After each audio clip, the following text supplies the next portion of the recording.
As you know, our new school year is coming up, and we need to revise our disaster plan to include bomb threats, bombs and other explosive devices, pepper spray, food contamination, fire, the possibility of an active shooter, heightened security alerts, and threat level information. I don't understand. What's wrong with the plan that we have now? Well, disaster preparedness has changed since September 11th. Aside from what I've just mentioned to you, we have to be aware of CBRN. What's CBRN? CBRN, C-B-R-N-E.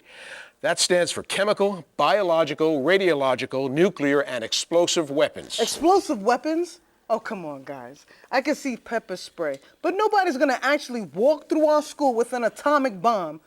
Guys, don't you think that this conversation that we are having about a nuclear weapon in our school is going a little bit overboard? No. Unfortunately, it's not overboard at all. Look, 80% of all terrorist incidents involve explosive devices. Do you remember the elementary school in Russia? Who's to say that couldn't happen here? And what about Columbine? Nobody ever planned for that sort of a situation before. To help us begin to organize, I've asked Fire Chief Kelso to help us address some points that we need to take into consideration. Chief? Thank you very much, Doug. Greg brings up some very good points.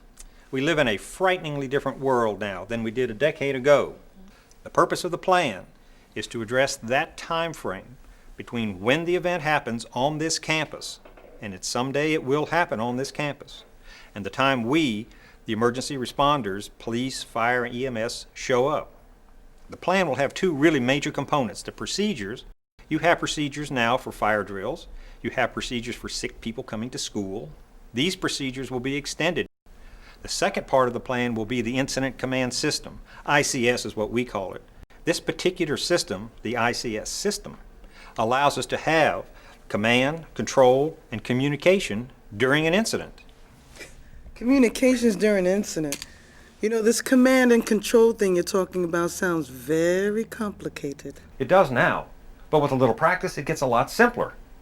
What you end up seeing within this incident command system would be an incident commander. It's called an IC. If it's a fire, medical, hazmat event, then what that's going to see is probably me or one of my counterparts as the fire chief. If it's a law enforcement event, it would be the law enforcement chief officer. The point that I'm driving at is that there's an incident commander, and then from that position, there's a descending line of various positions. This allows us to communicate and eliminate as much miscommunication as we can. So folks at the bottom have a way to go up to the top and get information. Folks at the top have a way to gather information and pass on information back down to the worker bees. In fact, you have the same kind of a system here. You have a principal, you have a vice principal, you have custodians. You have different people that do different jobs, and the incident command system works in that same arena. There are two fundamental principles that we really follow up here. One supervisor won't supervise more than 3 to 7 folks. See, there's 6 of us here. This would be about the size of the group that we would have to supervise. And we'll all enjoy this. All of us will only have one boss to report to. That's called unity of command. So by using these two concepts, it simplifies the flow of the communication now. Exactly. In order to develop the plan and to call for how we organize it, you look upon this incident command system as sort of a pyramid. And the pyramid starts at the top with the incident commander, and as you add more people to it, it gets a little bit bigger. And then at the bottom, even though you may have, 50 people involved, there's not going to be more than 5 of those reporting to one, and then that one reporting to one, and by the time it gets into the incident commander, that individual is really only supervising 2 or 3 people. So it has the same principle that you see in your school now. The fact that we'll be working together is going to make it faster, because what we end up seeing is that your incident command system and our incident command system work together as a smoothly oiled machine with a little bit of practice. The thing that I must emphasize is that the plan that sits on the table and gathers cobwebs does no good. We need to see it here. Becky needs to know about it. I need to know about it. So you have to practice and exercise it. The plan that is not practiced and exercised is absolutely no good. When an event occurs, nobody will know what to do. These are all too familiar images of our times, where acts of violence committed by terrorists have left an indelible mark in the world, both in the United States and abroad. Weapons of mass destruction, including chemical, biological, radiological, nuclear, and explosive weapons, are considered to be the greatest threats to society. But while these may be the most dangerous weapons, they are by no means the only tactics employed by terrorists. In 2004, over 320 people were killed after terrorists took hundreds of children hostage in an elementary school in the small Russian town of...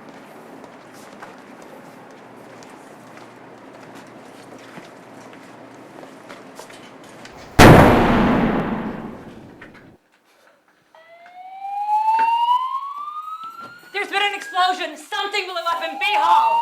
Oh my God. Call 911. Tell them that we've had an explosion. Yes, ma'am. Attention. An emergency has been reported in this building. Yes, this is Baxter Middle School. We have had an explosion. We need to go to hard lockdown. Have emergency response team B check the hall so that we can evacuate, then have them meet me at B Hall. Do not use elevators.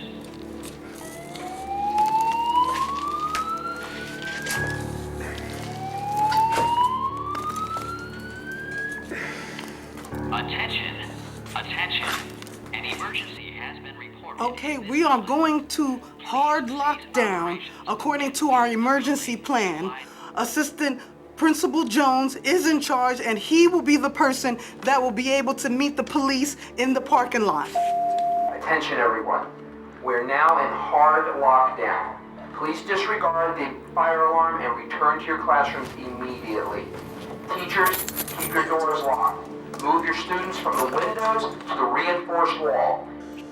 All right, everyone slide off. To the wall, to the wall.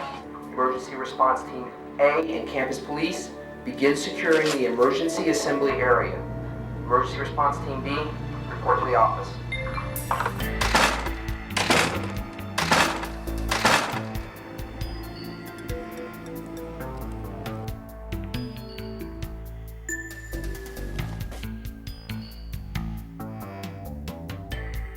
For everyone's safety, make sure that no cell phones or wireless communications are used until otherwise instructed.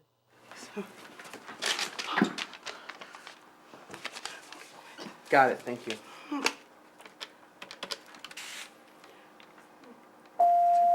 Teachers, at this time, there's to be no wireless communication or cell phone use until further notice. Repeat, no wireless communication or cell phone use until further notice. Hold on. We need to gather the office and school clinic emergency evacuation kits. Okay. Yeah. It's Rachel Sullivan in B6. Something has exploded outside my classroom. Is anybody hurt? Everyone appears to be okay, but we're all pretty shaken. Okay, can you tell if there's a fire? The door isn't hot. I can't see much in the hallway. It's smoky and there is some damage out there. Okay, stay where you are and keep calm. Move everybody to the reinforced wall. We've already called 911, so we'll have assistance down to you as soon as possible. Thank you.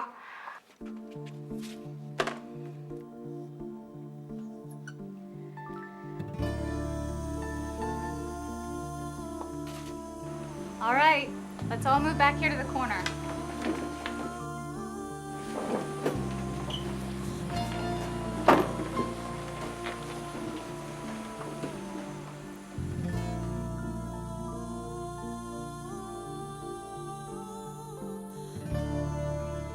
We need to check these hallways quickly so we can evacuate. Once you're done checking a hallway, call the office and report it on the intercom. Let's do this calmly and quickly. If you see anything suspicious, leave it alone and report it to the office. Now, once you're done with your sweep, meet Assistant Principal Higgins in hallway B. And again, guys, stay off the radios and the cell phones. Okay.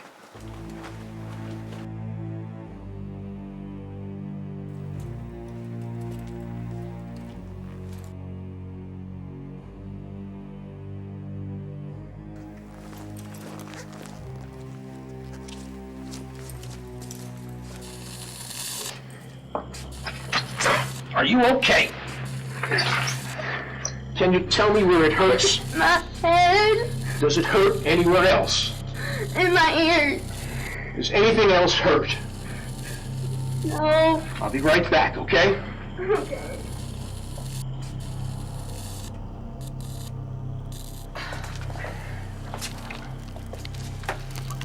Are you all right, Doug? I'm fine. I don't know how many more people might be hurt. What's happening? Our Team B is checking the hall so that we can evacuate, and then they're going to meet us here. Good. It's Kelly, isn't it? What?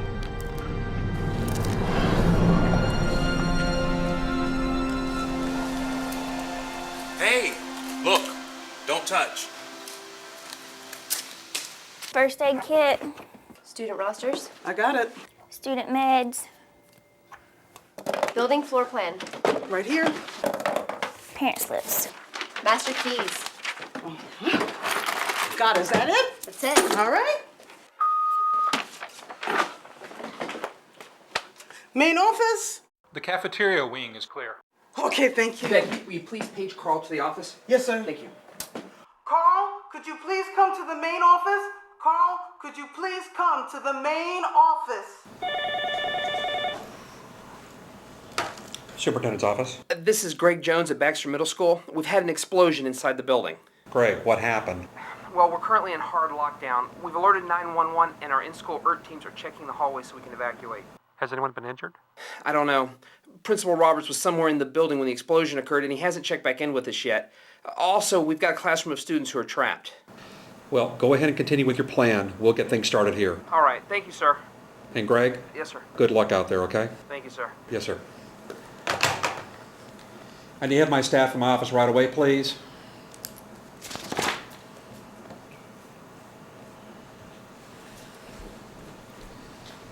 Everyone, there's been an explosion at Baxter Middle School.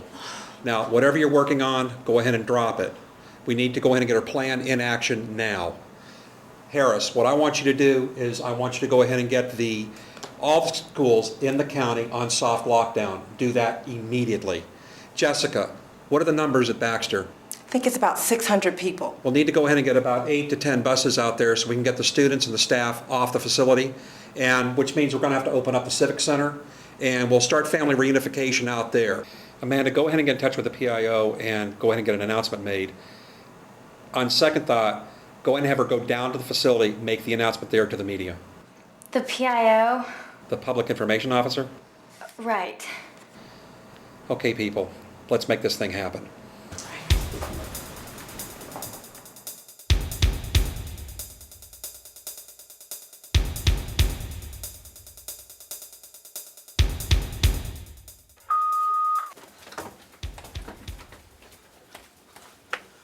Yes.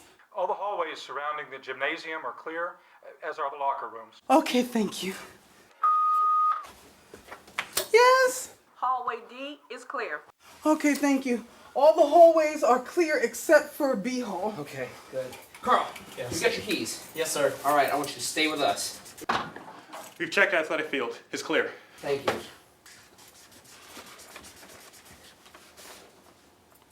Miss Sullivan, Yes, is everyone all right? we're okay. Good.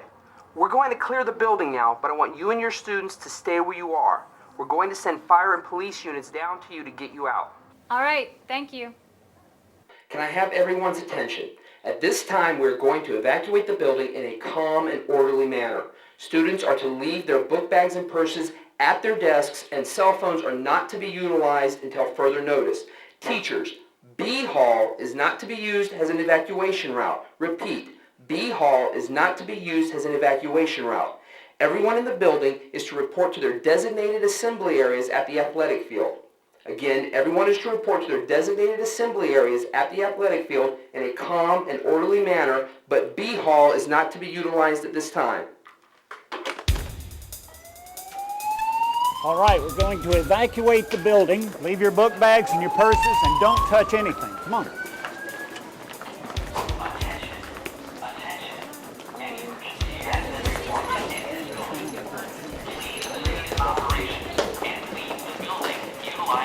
Everybody needs to go to the assembly area and wait there. I need accurate head counts. Use adults as runners if we have to. Keep everyone as far away from the building as possible. Carl, you're with me.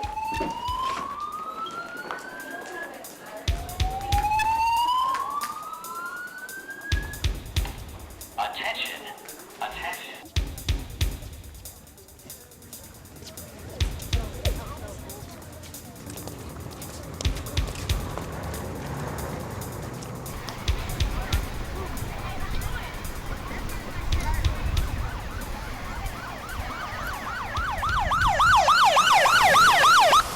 the assistant principal. I'm Greg Jones. Here's the situation. We've had an explosion inside the building. Now we're evacuating the faculty and the students. We've also got faculty members acting as an in-school emergency response team. They're wearing vests like this one. Okay, here's the layout of the building. This is the front door. This is B Hall where the explosion occurred. Now the principal was walking B Hall earlier. He may still be there and we may have others injured, but I can't confirm that. We've also got a classroom of students trapped right here at B6. You know their status? Well, I was with them on the intercom earlier. None of them are injured, but they are scared. Of course, that's not to say there aren't others injured here where the explosion occurred. Okay, where are you evacuating to? Athletic field, right there. Okay, let's go over here so I can contact radio.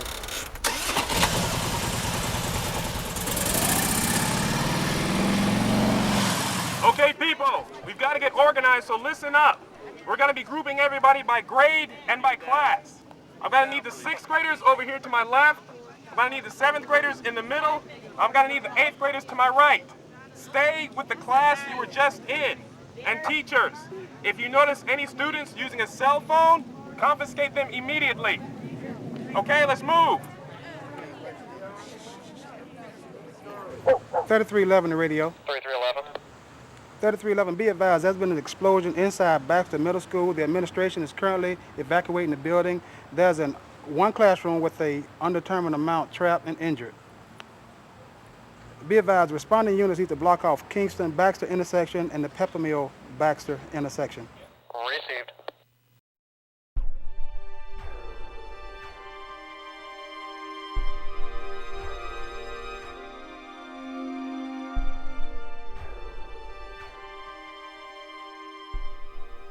Why don't we get out of here? Because we were given instructions to stay put. Why don't we just go out the window? We're not going anywhere. We're going to stay right here and wait for help to arrive.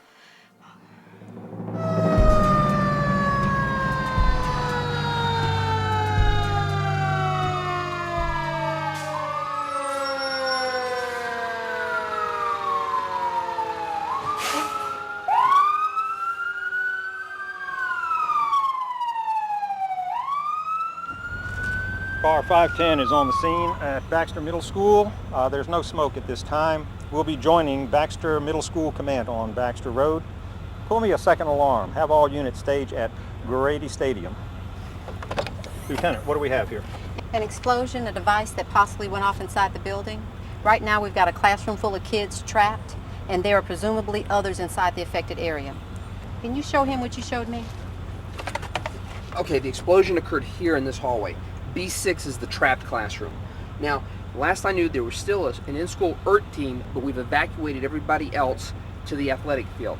Carl, this is Carl. He's our head maintenance worker, so he can help you with anything in that department. Good. We've got Baxter Road blockaded on both ends. This is going to be a rescue situation, Chief, so I'm going to turn over command to you. Okay, let's get some of these positions filled then. This is the incident command structure. Its purpose is to keep a clear and constant flow of information happening between myself and the other officers on the scene with positions like logistics and safety, etc. Carl, I'm going to plug you in here with operations. You will need to assist Officer Conway, who will be our operations officer. Greg, I'd like to keep you here at the incident command post in case I have any questions. Sure. Car 510 to radio, I'll be assuming a Baxter command. Lieutenant, if you would, go ahead and set up the law enforcement sector. In this particular case, we'd like to have you get an ambulance up to the field. If they stay far enough away from the building, we should be able to have radio communications between us and them without the fear of triggering any secondary devices.